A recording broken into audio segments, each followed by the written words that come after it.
Hello guys, welcome to Pansal commerce classes. तो आज हम चैप्टर नंबर 1 पढ़ेंगे, meaning, objective, scope and nature of accounting. तो सबसे पहले नीड क्यों है एक अकाउंटिंग की। अकाउंट्स नहीं होगा तो सबसे पहले अकाउंट्स है, अकाउंट्स को, अकाउंटिंग को लैंग्वेज ऑफ अ बिजनेस कहा गया है। ये इसलिए कहा गया है क्योंकि सपोज कोई बिजनेस है, हम उसमें रिकॉर्ड ही नहीं कर रहे एक सिस्टमैटिक वे से, या हम कोई भी ट्रांजैक्शन हो रही है हम उसको रिकॉर्ड नहीं कर रहे, तो हमें कैसे पता चलेगा कि इस साल हमने बिजनेस कितना ग्रो किया, या हम सरवाइव कर रहे हैं बिजनेस पे, या हमारी ग्रोथ हो रही है, या हम डिक्लाइन कर रहे हैं हमारी ग्रोथ, मतलब हमारी पोजीशन से। तो ये सब चीजें हमें किससे पता चलती है? अकाउंट से पता चलती है। क्यों? क्योंकि अकाउंट से हम ये निकाल पाते हैं कि हमारी आज नेट पोजीशन क्या है और अगले साल हमारी नेट पोजीशन क्या हुई, मतलब इस साल क्या हुई और पिछले साल क्या थी, उसमें क्या इम्प्रूवमेंट आया, क्या नेगेटिव आया, पॉइंट आया, क्या नेगेटिव चीजें थी, ये सब। तो यदि अकाउंट्स ही नहीं होगा तो ये सब चीजें नहीं पता चलेगी एक बिजनेस में, इसलिए अकाउंटिंग को लैंग्वेज ऑफ अ बिजनेस कहा गया है। अब अकाउंटिंग का मतलब क्या हुआ? अकाउंटिंग की नीड क्या क्यों हुई? अकाउंटिंग की नीड इसलिए हुई टू कीप कंप्लीट सारा एक एक ट्रांजेक्शन एंड सिस्टमैटिक वे से किसी चीज को रिकॉर्ड करना। किसको रिकॉर्ड करना? फाइनेंशियल बिजनेस, फाइनेंशियल ट्रांजैक्शंस जो हो रही है during the financial year.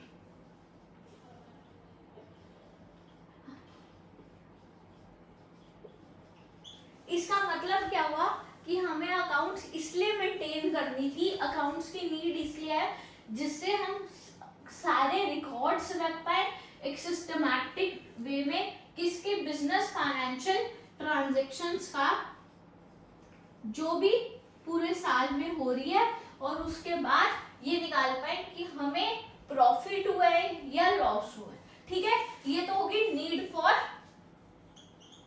Accounting. ठीक है, उसके बाद आता है मीनिंग ऑफ अकाउंटिंग। तो मीनिंग ऑफ अकाउंटिंग में हमने पढ़ा कि अकाउंटिंग का मतलब ये है। अब नीड को यहाँ पे मैं ये करके यहाँ पे हम देखते हैं कि क्या होता है। अकाउंटिंग क्या है? देखो, accounting communicates the results of the business to the users of the accounting information to enable them to make reasonable reasons decision। अब इसका मतलब क्या हुआ? पहले ये एक प्रोसेस फॉलो करता है, हम उस बारे में पढ़ेंगे और फिर हमें समझ में आएगा कि इसका ऑब्जेक्टिव क्या था, इसका एम क्या था, इसका मतलब क्या था। तो हम सबसे पहले देखते हैं कि अकाउंटिंग साइकिल क्या होता है।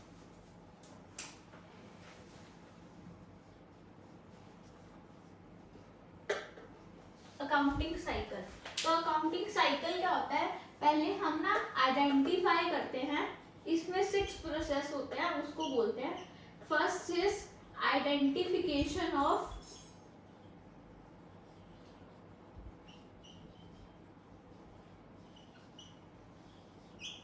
ट्रांजैक्शंस। हमें ये आइडेंटिफाई करना पड़ेगा कि हमें कौन कौन सी ट्रांजैक्शंस रिकॉर्ड करनी है और कौन सी ट्रांजैक्शंस नहीं। तो हम सिर्फ वो वाली ट्रांजैक्शंस अकाउंट्स में रिकॉर्ड करते हैं which is expressed in terms of money. ठीक है, अब इसमें भी आगे देखना पड़ता है कि कौन कौन सी ट्रांजैक्शंस रिकॉर्ड होती है, तो वो हम तब देखेंगे। चैप्टर नंबर 4 की मैंने वीडियो डाली हुई है, बेसिस ऑफ अकाउंटिंग। तो हम कौन सा बेस सेलेक्ट करते हैं, इस बेस पे सेलेक्ट होता है कि कौन कौन से ट्रांजैक्शंस रिकॉर्ड होंगी। ठीक है, second is recording of transaction.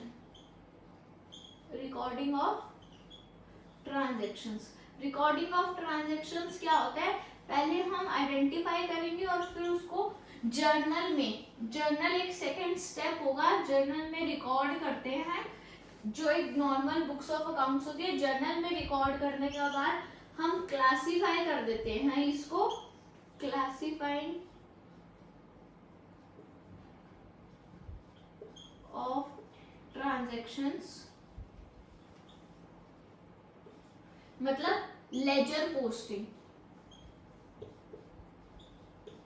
ये जब तुम अकाउंट्स के सारे सिलेबस कर लोगे ना तो अपने आप ये फर्स्ट चैप्टर ऑटोमेटिकली हो जाएगा।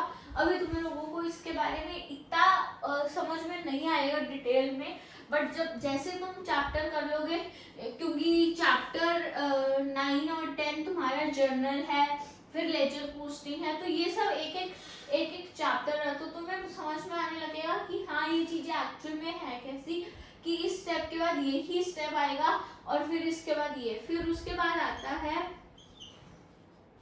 Summarising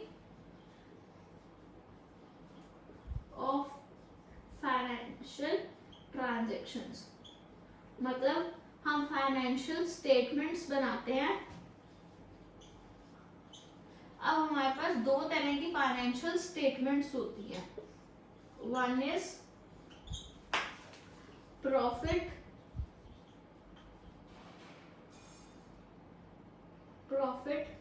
and loss account and second is balance sheet. Balance sheet से हमें एक कंपनी की, एक एंटरप्राइज की फाइनेंशियल पोजीशन की, आज वो कहाँ पे खड़ा है ये पता चलता है, और प्रॉफिट एंड लॉस से नेट रिजल्ट, उसने आज नेट कितना प्रॉफिट कमाया, कितना पैसा आया, कितना गया और नेट कितना बचा, उसको बोलेंगे नेट रिजल्ट। तो कितना आया इसको बोलते हैं समराइज। अब समराइज करने के बाद इसको इंटरप्रिटेट करेंगे, ये निकालेंगे कि हमें क्या हमारे साथ हुआ, मतलब क्या रिजल्ट्स आए, इंटरप्रिटेशन ऑफ रिजल्ट्स, रिजल्ट्स क्यों निकले, कैसे निकले, क्या निकले और क्या रीजंस रहे, फिर इसको कम्युनिकेट कर देंगे टू इंटेंडेड यूजर्स।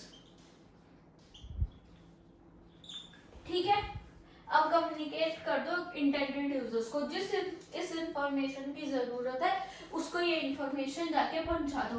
अब ये 6 जो स्टेप है इसको बोलते हैं अकाउंटिंग प्रोसेस, अकाउंटिंग साइकिल और अकाउंटिंग प्रोसेस।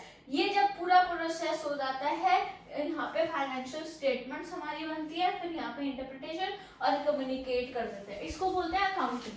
ठीक है, अब ये क्यों होता है, अकाउंटिंग का मतलब क्या हुआ, एक रिजल्ट बताना किसके बारे में, पूरी बिजनेस की ट्रांजैक्शंस, बिजनेस किस रिजल्ट्स पे आया और उसके बाद उससे रिलेटेड जो भी रीजन मतलब डिसीजंस लेने हैं वो सारे डिसीजंस लिए जाते थे। तो it follows a systematic process of recording, classifying and summarising of business transactions resulting in creation of financial statements बनाते हैं। 2 इंपॉर्टेंट फाइनेंशियल स्टेटमेंट्स हमारी होती हैं, प्रॉफिट एंड लॉस अकाउंट और बैलेंस शीट। इसके साथ कैरेक्टरिस्टिक्स हम पढ़ते हैं। तो कैरेक्टरिस्टिक्स क्या है, अकाउंटिंग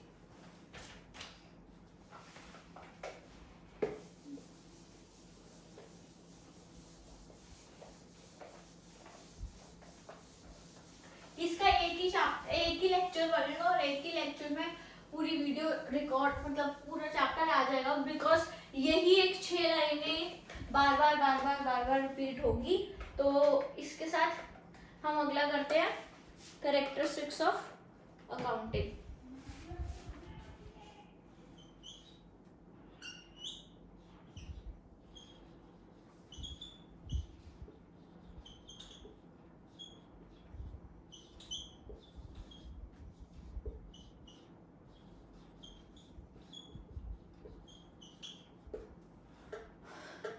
क्या कैरेक्टरिस्टिक्स है,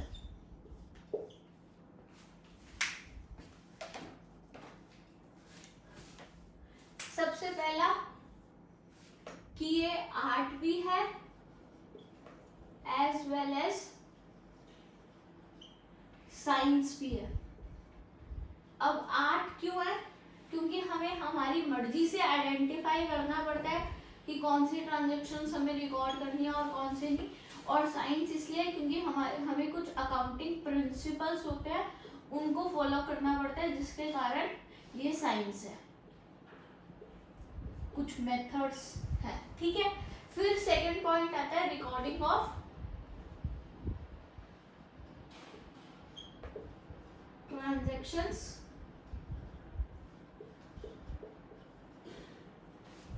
which are expressed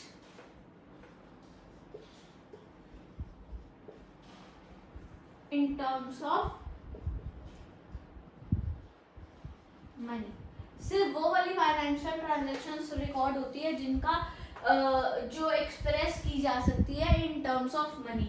वो वाली ट्रांजैक्शंस रिकॉर्ड नहीं होती जो कि नहीं डिफाइन कर सकते हम in terms of money. Financial transaction सिर्फ रिकॉर्ड होती है मतलब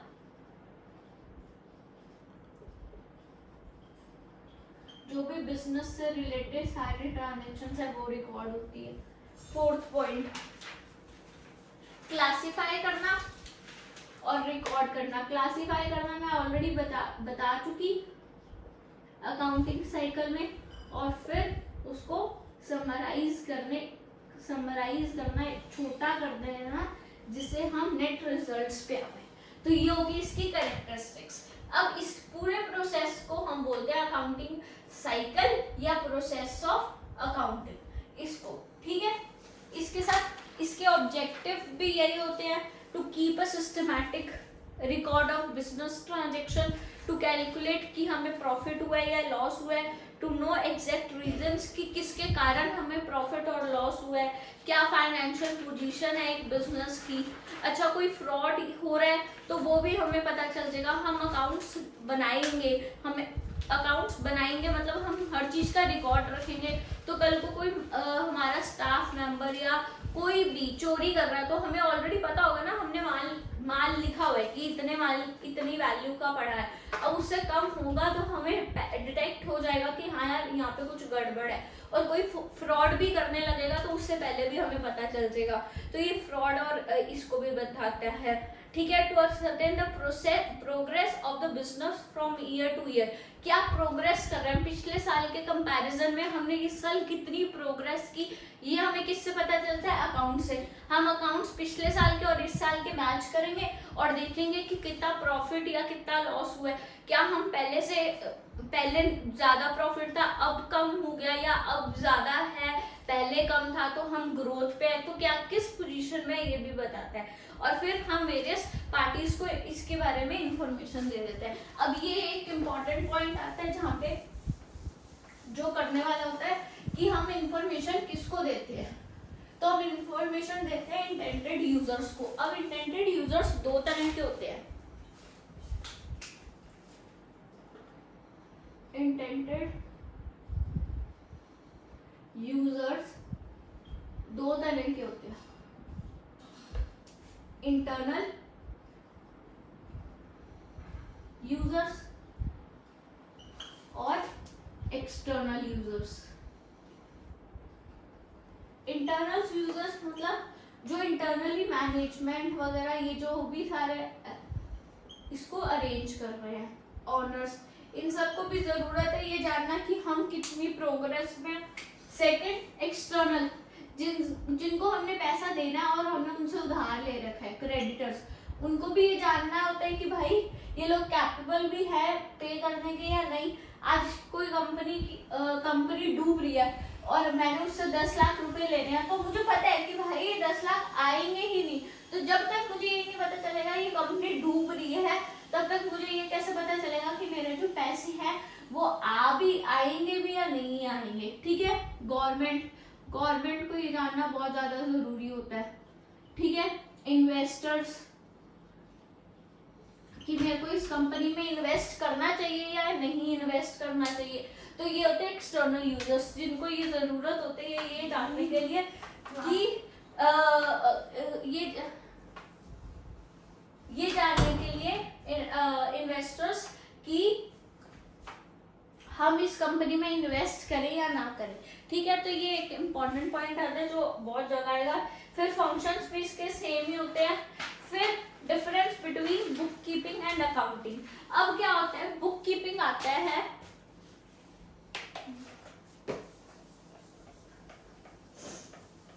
हमने अकाउंटिंग साइकिल में 6 स्टेप पढ़े। फर्स्ट इज आइडेंटिफिकेशन,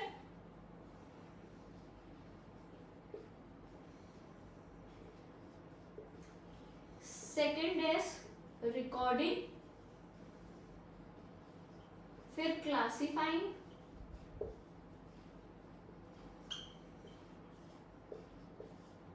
फिर समराइजिंग, इसके साथ रिवीजन भी होगी, इंटरप्रिटेशन और कम्युनिकेशन। ठीक है, तो जब ये यहां तक 3 है ना, तो ये 3 स्टेप बोलेंगे हम बुक कीपिंग। इसके लिए हमें कोई स्पेशल स्किल नहीं चाहिए, हम नॉर्मली रिकॉर्ड कर सकते हैं। बट जब हमें समराइज करना है, इसके रिजल्ट्स निकालने हैं, तो हम बोलेंगे कि हम अकाउंटिंग कर रहे हैं, क्योंकि ये फाइनेंशियल पोजीशन क्या है, कैसे नेट रिजल्ट निकलेगा, ये हर एक जना नहीं निकाल सकता। वेयरएस बुक कीपिंग हर एक इंसान कर सकता है। जो एक पढ़ा लिखा इंसान नहीं है, वो भी रिकॉर्ड तो करता होगा ना कि हाँ यार मेरे पास इतनी चीज ये पड़ी है, ये चीज इतनी पड़ी है, बट उसके बाद ये निकालना कि मैं आज क्या किस पोजीशन में हूँ, ये निकालना हर जने के लिए पॉसिबल नहीं होता। तो इसमें हम डिफरेंस देखेंगे। ये यहाँ तक होता है और अकाउंटिंग यहाँ से होती है। ये प्राइमरी स्टेज है, ये सेकेंडरी स्टेज है। इसमें ऑब्जेक्टिव होता है कि हम सिस्टमैटिक रिकॉर्ड रख पाए। इस पे होता है कि हम ये निकाल पाए कि नेट रिजल्ट्स या नेट पोजीशन क्या हुई एक कंपनी की। ठीक है, ये रूटीन की एक्टिविटी है, ये हम साल के एंड में करते हैं। ये जूनियर स्टाफ भी कर सकता है, ये सीनियर स्टाफ करेगा। इसके लिए लिमिटेड नॉलेज चाहिए, इसके लिए स्पेशल नॉलेज चाहिए, हायर नॉलेज चाहिए। भाई इसके लिए कोई स्किल नहीं चाहिए, इसके लिए तुम्हें स्पेशल स्किल्स चाहिए होती है। ठीक है, ऐसी अकाउंटिंग और अकाउंटेंसी में होता है कि अकाउंटिंग है वो सब कुछ लेके चलती है, और अकाउंटेंसी क्या है, अकाउंटेंसी बुक कीपिंग भी लेती है, अकाउंटिंग भी लेती है, और ये बहुत ज्यादा ब्रॉडर वर्ड है एज कंपैरिजन टू अकाउंटिंग। ठीक है, तो ये इंक्लूड करती है, सिर्फ अकाउंटिंग इंक्लूड करती है बुक कीपिंग। ठीक है, वेयरएस अकाउंटेंसी इंक्लूड करती है accounting and book keeping both. Users हम कर चुके। अब टाइप्स ऑफ टैक्सेस पढ़ सकते हैं कि 5 तरह के टैक्स होते हैं। अब इसके सिर्फ नाम जरूरी है, ये क्या करते हैं या क्या है ये हम हायर क्लासेस में पढ़ेंगे। तो टाइप्स ऑफ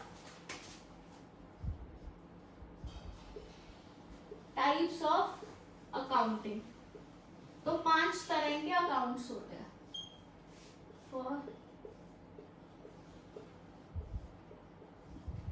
पहले फाइनेंशियल अकाउंटिंग जो कि हम पढ़ रहे हैं,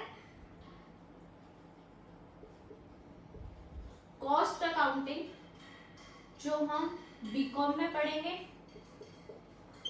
मैनेजमेंट अकाउंटिंग ये भी हम बीकॉम में पढ़ेंगे। कोई सीए करेगा तो सीए में पढ़ेगा हायर लेवल पे। फिर आता है टैक्स अकाउंटिंग, टैक्स कैसे निकलता है। और फिर आता है सोशल रिस्पॉन्सिबिलिटी अकाउंट।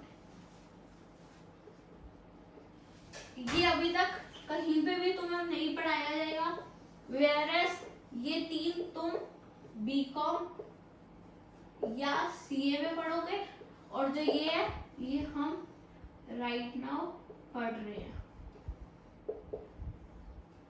ठीक है, तो ये 5 तरह के अकाउंट्स होते हैं।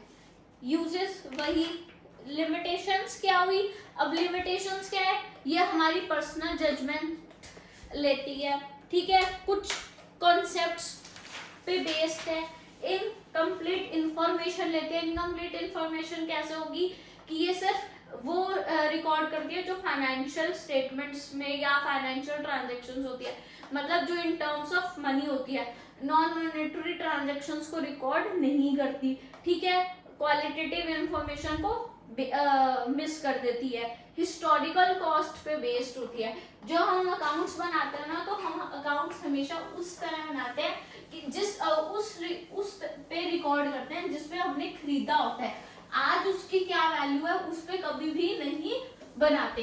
तो ये हिस्टोरिकल कॉस्ट पे बेस्ड होता है, तो एक इसका डिसएडवांटेज ये हो गया, ठीक है। अब अनसूटेबल फॉर फॉरकास्टिंग, हम फॉरकास्ट नहीं कर सकते कि आने वाले फ्यूचर में क्या मतलब हमारी बिजनेस कितना ग्रो कर सकते हैं या क्या, हम सिर्फ अकाउंट से ये देख सकते हैं कि आज हमारा लेवल क्या है, आज हमने कितना ग्रो किया, ठीक है। तो इसके साथ हमारा चैप्टर खत्म होता है। एक last point, characteristics of accounting की कुछ कैरेक्टरिस्टिक्स होती है। First is relevance, reliability,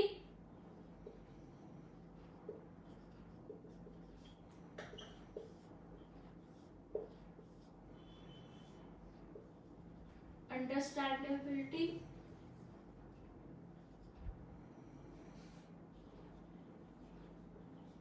कंपैरेबिलिटी,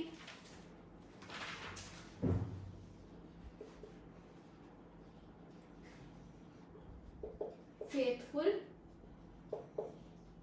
presentation. हमें हमारी अकाउंटिंग ऐसे करनी चाहिए कि रेलिवेंस मतलब डिसीजन मेकिंग में हमें हेल्प करें, कुछ फालतू की इंफॉर्मेशन नहीं प्रोवाइड करनी चाहिए, जो जो जरूरी है वो करनी चाहिए, free from biasness, free from bias नहीं होनी चाहिए,